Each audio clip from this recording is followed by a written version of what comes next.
I don't want to get too overly patriotic here, but I would say that the American church in particular has kind of led the world in this too. I mean, the amount, at least the Western world, yeah. the Western I would world. say that like Africa probably leads the world Yeah, in many but respects, but let me continue. So I would say that there's always positives and negatives to all like social media and internet media in general, but I think the American church in particular, with actually very few people, but that's like Pareto distributions, that's always how it is, has really led the world in terms of like how to effectively use media to evangelize, whether it's Father Mike Schmitz or Bishop Barron or Catholic Answers people, like all these resources, and the U.S. has led that, and I think we've exported that to even very faithful Catholic areas like Western Africa, which is exploding and growing and stuff like that. So like we have it. I would say that the hope for me is really rests in, certainly in these areas of the more developing world that are just on fire, but also like the American church is like my hope is, so talk about hope. My hope is that we've kind of had the attrition. We've had the people that have left because they are, maybe there's, you ought to be disgusted by like the abuse scandals and things like that. You ought to be disgusted, and people have left because of that. It's like, okay. People have left because that's like just hard. Like there's a demand of you when you're a practicing Catholic, and people just don't respond to that, or they just don't know, which is another whole thing. So like I hope that we've had our attrition, and now we're at a point where, with all these great resources, with our like fantastic Catholic priests that we have, with these fantastic Catholic families, with these little like almost Benedict option communities around the country, like Fairfield County a little bit, that now like the bishop said on our podcast, like it's begun, right? It's begun. Like we've started, and like cheers to that. There's two elements of that I want to point out. One is that it's very countercultural now. Counterculture can be really a draw. You think about the 60s counterculture, right, which was like, flower children, hippies, and that was exciting for a lot of people. And they're like, oh, it's the new wave, it's different, so that's we're seeing that more and more. And I think about like the conversion of Shia LaBeouf, who did you ever grow up watching him as Even Stevens? One of my favorite shows of all time. I never watched that. Never watched Even Stevens? I think I learned about him like Transformers movie.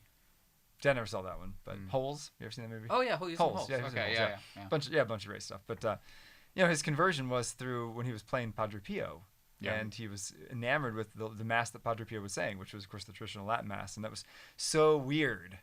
Because it's so different, and weird in a good way. Like it's countercultural, and that's a cool thing. But the other thing too, I think, is that it's been 20 years since the scandals hit, 20 plus years. It's been, really, I mean, when the gutting of the churches kind of started really in the 80s and 90s, the only people that are left are those who are serious. Yeah. So it's a lot that's of right. The attrition the attrition has already happened, the great apostasy that, and I'm seeing that more and more in the number of weddings and funerals we're getting, which is a lot less than we should. In my church has over 2,000 families, and I had 2 weddings this year. Really? That's it. That's it? Yeah, because I mean, some churches around here, it's a struggle to get a wedding date. Now, granted, our church is not considered one of the most beautiful, but it is right around the corner from the Waterview, which is this incredible reception venue. So we get, but it strikes me that there's a lot of young people who are just not getting married. There's a lot of young people who are just getting married in front of a courthouse. So the only people that are left in the church are those who are kind of more serious about it, because they know that it's going to cost them something, and there's an easier option. But and you can't. It's hard to evangelize when the people that are there are not evangelizing. They're not living it. Well, I recognize as a parish priest, the people I have to evangelize are the people in the pews. Yeah. I mean, out of my parish, 5% are disciples, maybe 10%. I mean, right.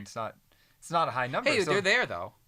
They are there. Which means that there's like the Lord is acting on them to go to mass, and they're responding. They're participating in that. I hope, and here's why here's why I say I hope, because you can also be very inoculated against it, insofar as you're like, I've heard it. I'm a good Catholic. I go to mass twice a month, and I'm good. And I don't need to do anything else because I do my bare minimum, whatever they define that as. And the challenge to actually take the gospel seriously and be open to life and to develop a prayer life and really strive for holiness. They're just like, well, I'm good.